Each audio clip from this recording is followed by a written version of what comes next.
I hope that my colleagues in the Ohio House support. I hope that they realize and are not, shall we say, buying some of the old arguments that have been around forever. I don't know if you know, David, but during COVID, Governor DeWine stopped requirements for SCAs for 8 months in Ohio. So during COVID, we did not require SCAs. The CARES Act allowed me to practice nationwide on telemedicine. There were no increased lawsuits. There were no increased injuries to patients. And Governor DeWine stopped the SCA for 8 months for access to care, and it worked really, really well. So our colleagues to the south in Kentucky are doing it. There is no reason, and 27 other states and 3 territories have already done away with SCAs. It's time for Ohio to join. We are now in the minority of states. It's time for Ohio to move in that direction. Americans are capable of achieving extraordinary things when they have the freedom and opportunity to do so. This is American Potential. Hey everyone, welcome to the American Potential Podcast. I'm your host, David Fromm.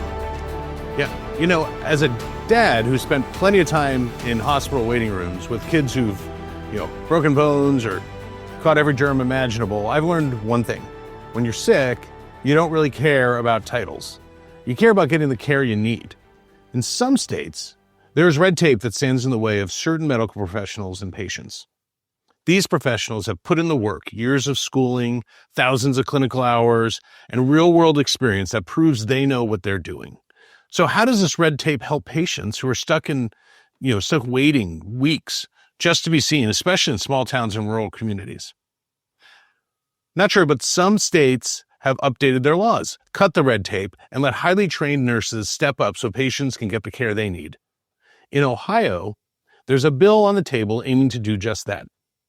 It would let advanced practice registered nurses, or APRNs, who've hit certain requirements to practice without having to have a collaborating physician.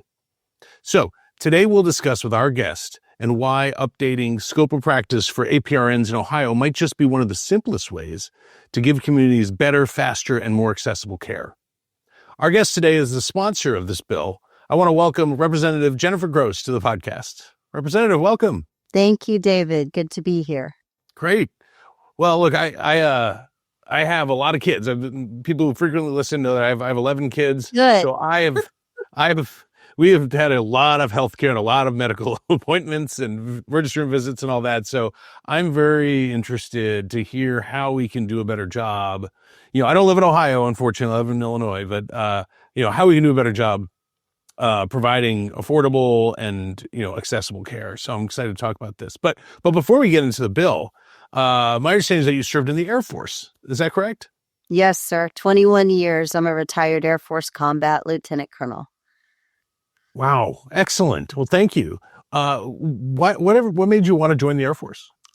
I was that little girl that with my dad, firstborn daughter, the 4th of July, other than Christmas, the 4th of July was so, I don't know. I am a daughter of the revolution. I don't know if it comes by genetic predisposition, but I'm to sound too Pollyanna-ish, maybe, just to serve our country. My father was called up for the Berlin Airlift. My brother was in the Air Force as well, working on the F-111, and I wanted to travel the world. So I had 2 choices. I could join the Peace Corps, and I noticed my friends in the Peace Corps who came back with amoebas and worms and stuff, and the people in the Air Force were protected, and they traveled the world. And so I chose the Air Force. It was a safe path.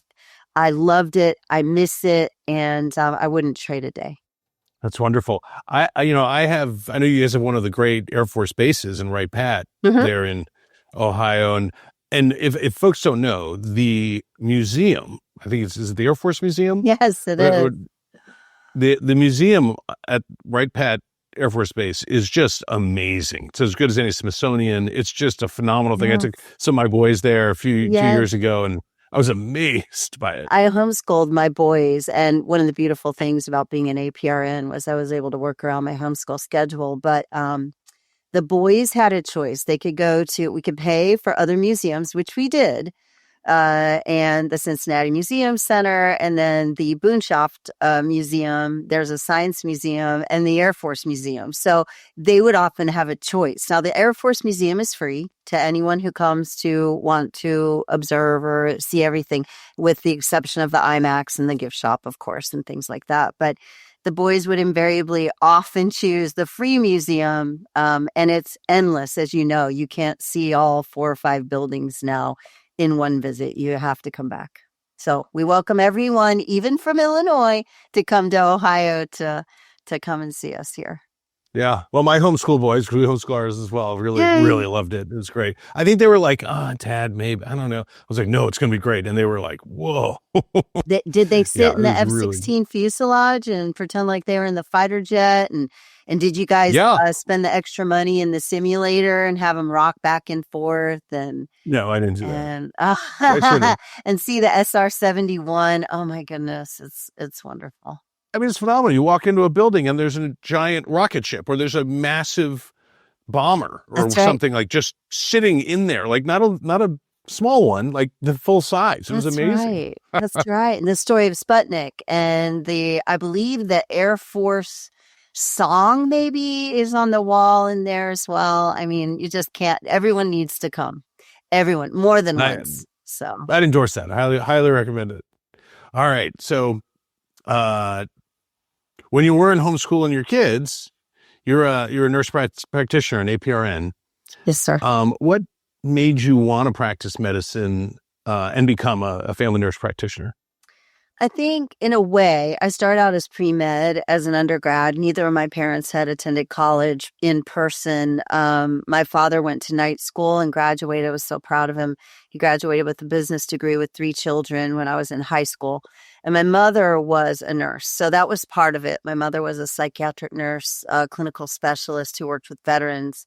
But also, I was pre-med, and then I got a C in one of my classes and wasn't sure what I was going to do. And I was looking at everything and I thought, I think that, and I could have gone on. I was pre-dent. I wanted to be a dentist. And so at that point, I wasn't sure really where I wanted to go. And my mom was a nurse. And so that seemed like a path forward. And it worked really well in the military, where not only did I fly into the Pentagon in a UH-1N, I was a general's aide. I was the flight nurse on call for Black Hawk Down. I mean, the exciting role of being a nurse in the military cannot be understated. And it was the adventure that I needed as a Rolling Stone, if you will. I never let any moss grow under my feet.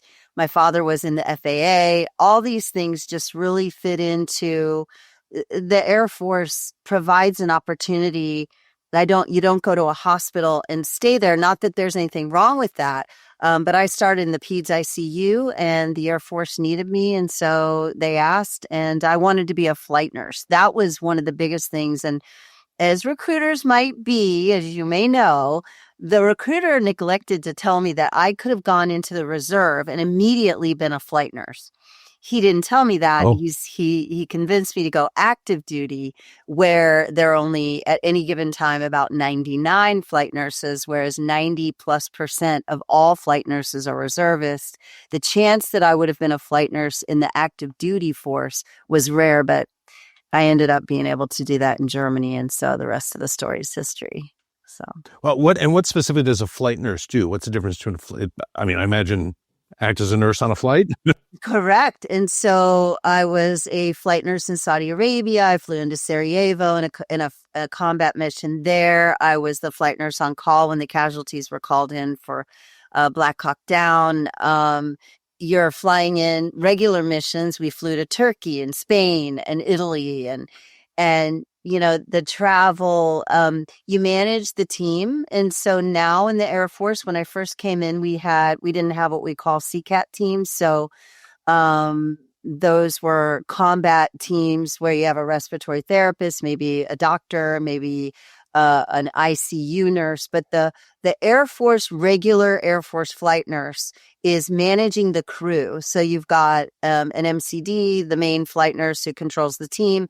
Then you have the second flight nurse who does the clinical part of that. And then they assist if you have a really high intensity with a young man who unfortunately jumped into the water in Mogadishu and had both his legs severed by sharks. And when you have a really intense patient like that, you've got to have an ICU team that's monitoring that specific patient. And then you might have 10 other patients. While the other two nurses, flight nurses, will do the rest of the team. And then you have a specialized team called a CCAT team that will, and then others. I mean, they've probably changed a lot since I've left. I retired in 2008. So I served 21 years in the U.S. Armed Forces, but amazing teams, just always teamwork, not quite the same as we have in politics is all I'm going to say about that. So you decided then to transition into practicing as a civilian. Mm-hmm. I had my GI Bill. GI Bill brought me and got my master's. And then I started my PhD in research and philosophy. I did not marry until later in life. So I married at 38. I had a whole life. I tell everybody my first marriage was to the United States Air Force.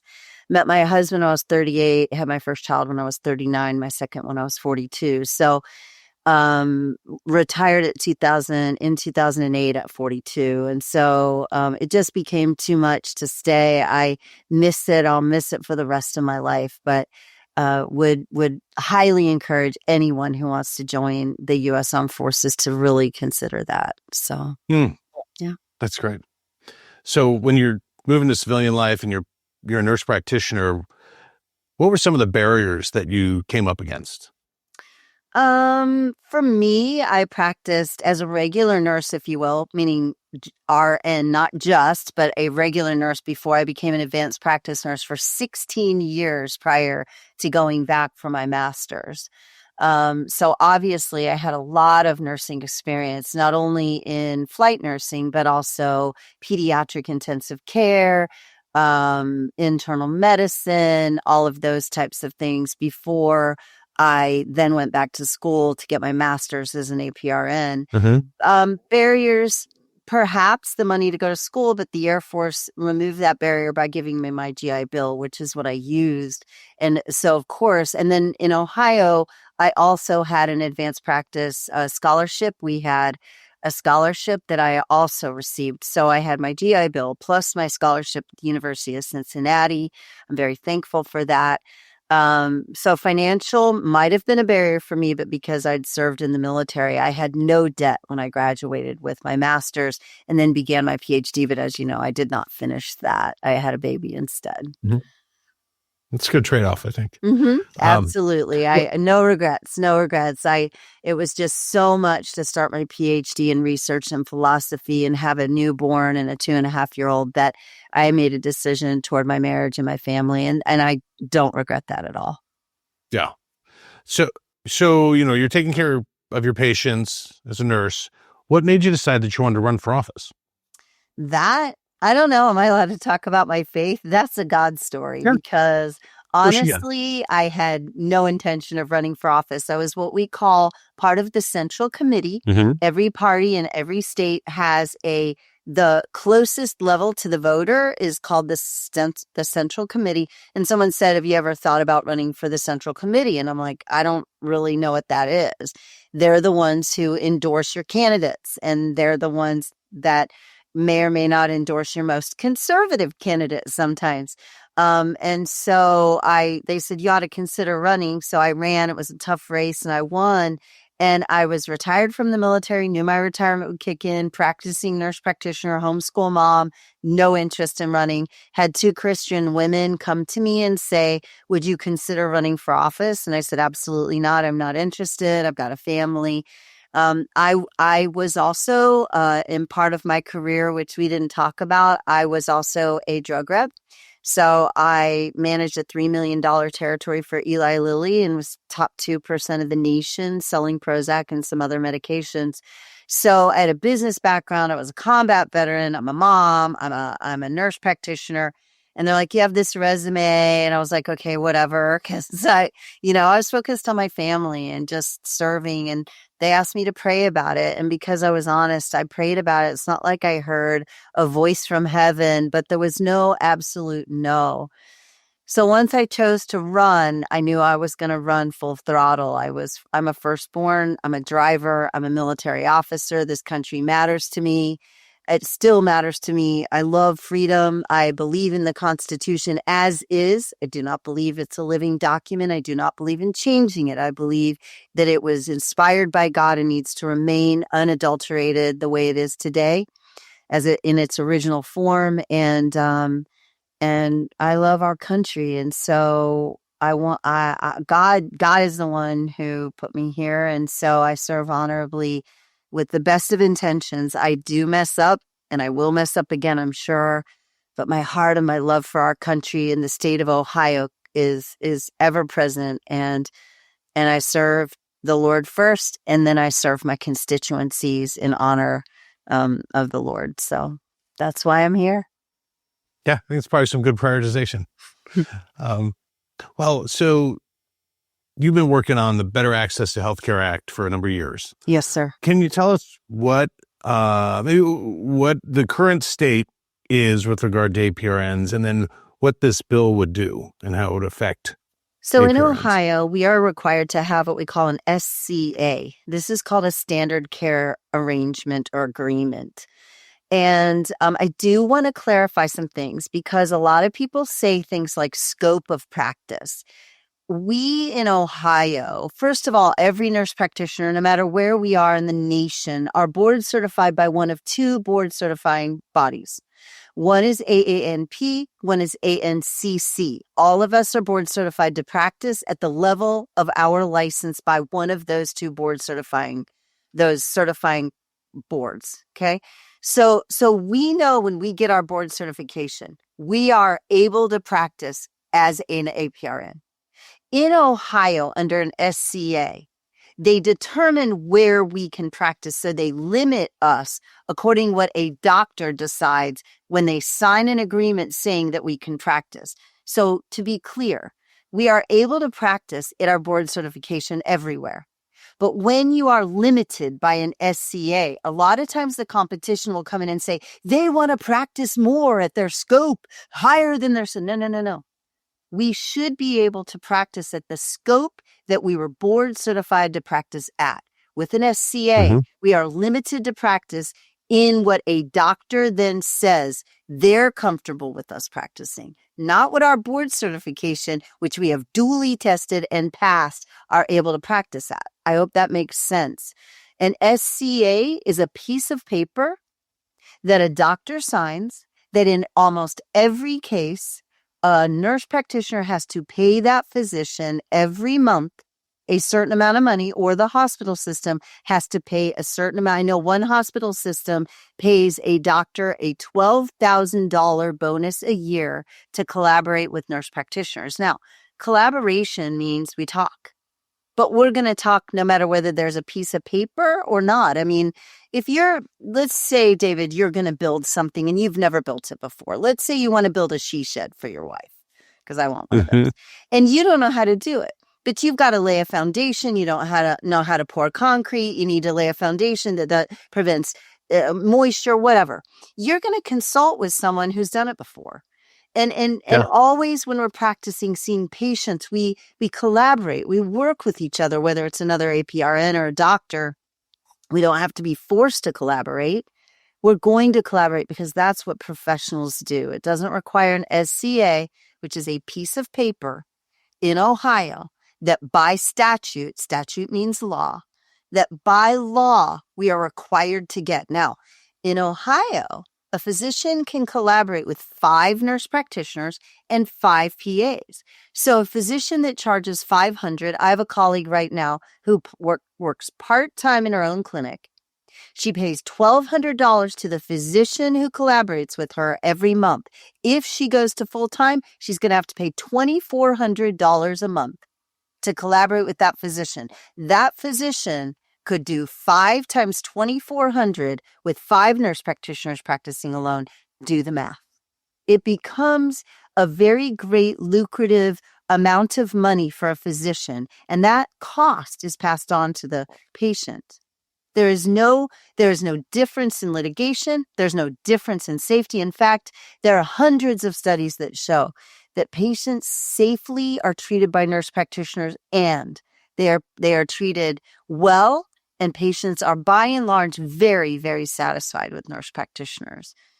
It's a piece of paper that is required by law, and HB 508, which is the bill we're talking about in Ohio, would eliminate that requirement for an SCA. Our colleagues in Kentucky to the south of us have no required SCA. So I carry a license in Kentucky, and I am not required to have an SCA in Kentucky, which is only 30 minutes from where I am today. So nurse practitioners can leave Ohio. We're losing 8% of our family practice physicians every year in Ohio, only replacing 2%. If we open up full practice authority or no SCAs in Ohio, that will immediately increase access to care for all Ohioans, rural and not, everywhere. And it helps eliminate our healthcare deserts and things like that. So it's a win-win for the nurse practitioner. It's a win-win for the patient.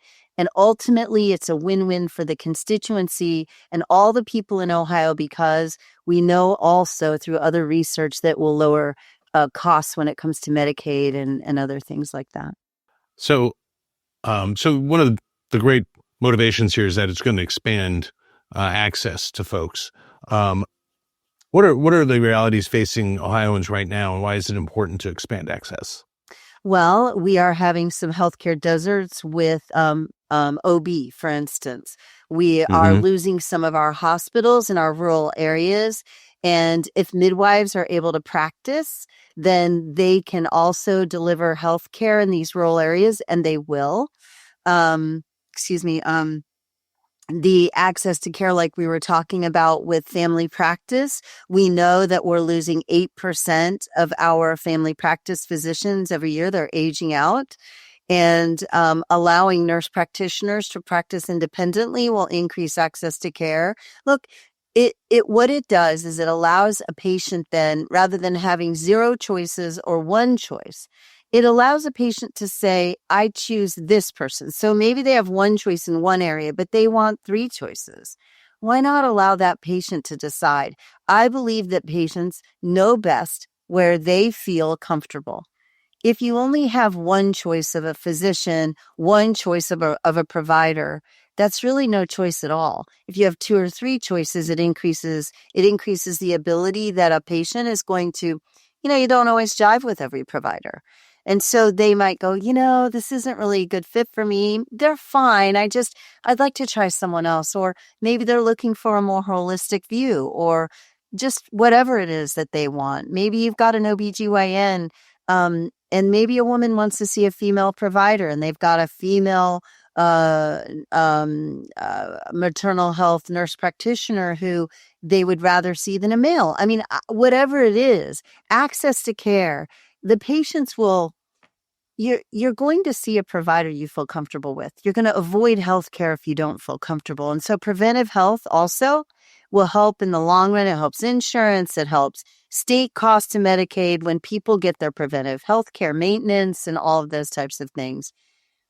I would also say that when you allow a patient to choose who they're seeing, that that you're going to have healthier people because they're seeing their providers more often. There's a trust factor when they made the choice wasn't made for them. So I hope that makes sense. If the bill passes, how would patients notice a change? What would be different in their care? I don't think they'd notice much of anything at all. In fact, I do believe I have the votes in the Ohio House Medicaid Committee. I have the votes to pass it out right now. So I know that we can get it to the floor. And so, of course, the opposition is the Ohio State Medical Association. And I would argue that that's kind of a moot argument at this point, because a lot of physicians have been gobbled up by hospital systems, how would healthcare change? Not at all. They would still see a nurse practitioner by statute, meaning law. Again, we're required to let people know that they're seeing a nurse practitioner. Same with a physician assistant, a PA, and so their healthcare. Gosh, I don't know. I'm obviously a little biased because I'm a nurse practitioner. However, there are times when a patient wants to see a physician. I was one of those parents. When my son had an undiagnosed rash by a pediatrician, I waited 9 months to see a doctor who was an endocrinologist, dermatologist, epidemiologist, I think, pediatrician. She had all these board certifications. When she saw my son, who was never diagnosed by two pediatricians, they did all this tests, they couldn't figure it out. She walks in. It was Dr. Lucky. She's very well known nationwide and especially here in Ohio. And she goes, "Oh, yes, I diagnosed this and developed and discovered this in 1987. It's called blah, blah, blah, blah, blah." And she gave the name. Sometimes you want to see a physician. You still have that choice, but you don't have to wait 9 months to see a provider. You probably would see a provider more quicker if you have access to care. And obviously you would, because you have more options of healthcare providers to access. What have you heard from people about this bill? Other than, my fellow colleagues, that most people that come to me, they're like, "I see a nurse practitioner myself. I'm so happy with my provider." My mother used to see a nurse practitioner until that physician practice was, again, acquired by a hospital system. And then the nurse practitioner went on. That physician no longer practiced privately. So then they went under a healthcare system. Patients are by and large, and I'm sorry, I lost my train of thought, but patients are by and large happy with nurse practitioners, very happy with nurse practitioners. They get individualized care. They get a lot more education and teaching about their disease and their disorder. And I like to believe that as nurse practitioners, we partner with you in your healthcare.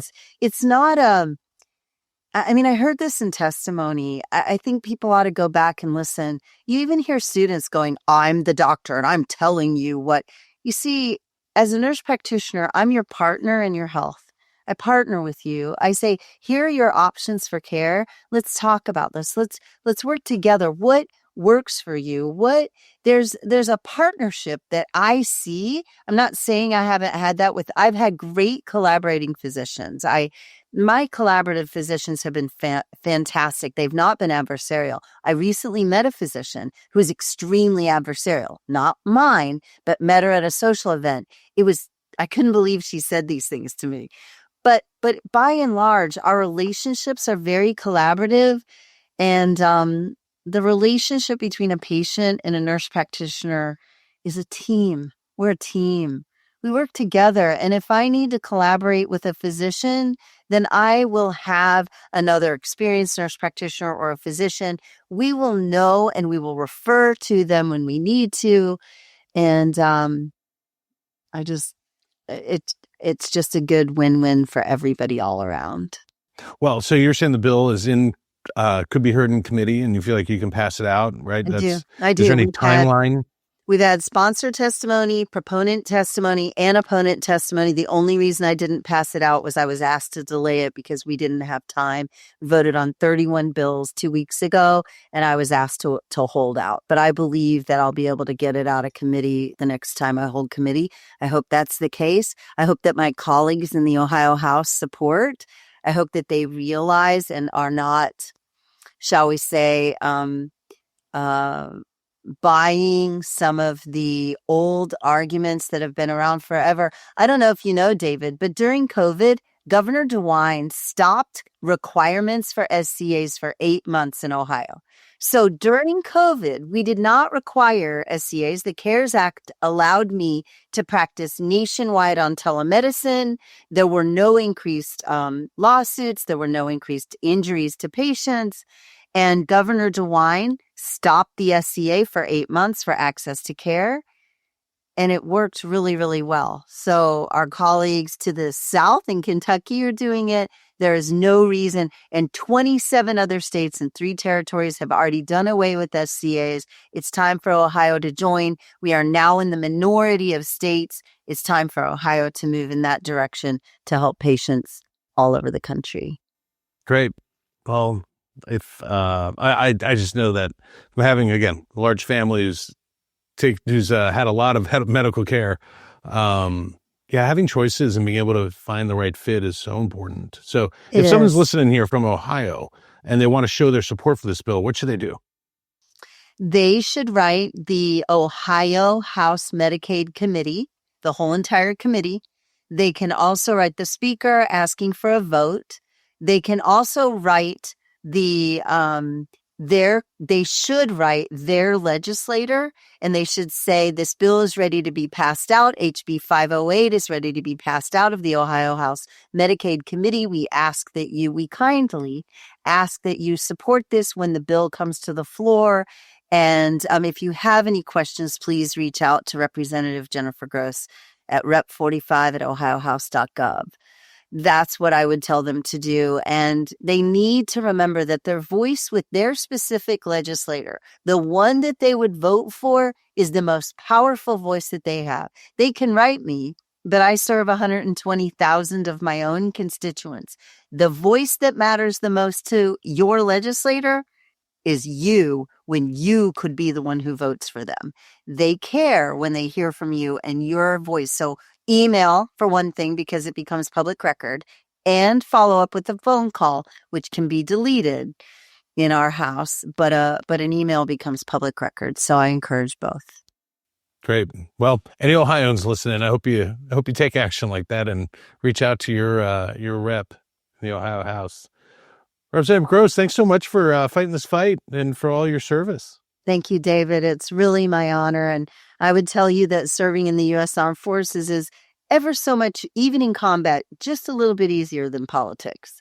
But I also want to say to your audience, if you think you could never run for office, you are exactly the person who needs to run for office. So be careful. Yeah, this reluctant servants are probably often the best kind. That's right. Because I was a homeschool mom on a field trip, and the next time I came to the State House, I was in it.